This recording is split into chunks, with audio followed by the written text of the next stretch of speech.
રાજ્યમાં વધી રહેલા દરરોજ ડ્રગ્સના કેસ અને ખાસ કરીને 31st પાર્ટીઓમાં ડ્રગ્સના વધતા ઉપયોગને કારણે વાલીઓ ચિંતિત છે. નશાની આ લત યુવાનોના ભવિષ્યને અંધકારમય તરફ ધકેલી રહી છે. આ મામલે અમુક વાલીઓએ સાવચેતીના પગલાં લેવા પણ શરૂ કરી દીધા છે અને 31st આવતા વાલીઓએ પોતાના સંતાનો પર નજર રાખવા માટે ડિટેક્ટિવ એજન્સીઓને કોન્ટ્રાક્ટ આપી રહ્યા છે.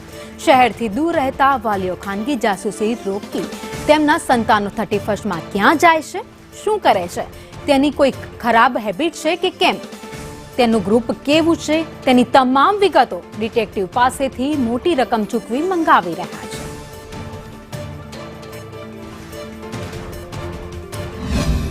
વાલીઓ જે છે પોતાના છોકરાની તપાસ એટલા માટે કરાવડાવે છે કે 31સ્ટને લઈને એ ક્યાં જાય છે, કયા ફ્રેન્ડ સર્કલ જોડે જાય છે, કોઈ નશાનું સેવન કરે છે કે નથી કરતો, કે ખરેખર 31સ્ટની પાર્ટીમાં જાય છે કે નથી જતા, એ બધું તપાસ કરવા માટે વાલીઓ અમારા જોડે આવે છે અને અમારા જોડથી બધી ડિટેલની માંગ કરે છે. વાલીઓને ચિંતા હોય છે કે કદાચ મારો છોકરો જે આ બધા ફ્રેન્ડ સર્કલ એનું કેવું છે એ તપાસ કરીએ, એના અંદર અમારો છોકરો નશો કે ડ્રગ્સ વગેરે એવું કરતો નથી ને. જોવા જઈએ તો કેસના અંદર 30% જેટલો વધારો થયો છે અને વાલીઓ પોતાના છોકરીઓ ઉપર ઇન્વેસ્ટિગેશન કરાવડાવે છે. એના સિવાય પ્રી મેટ્રિમોનિયલ ઇન્ક્વાયરીઝના બી અત્યારે બહુ બધા કેસીસ વધ્યા છે, કેમ કે આ જે સમયગાળો હોય છે એમાં છોકરાનું કે છોકરીનું કેરેક્ટર કેવું છે કે એનું બેડ હેબિટ શું છે બધું વેરીફાઈ કરવા માટે બહુ સારો ટાઈમ હોય છે.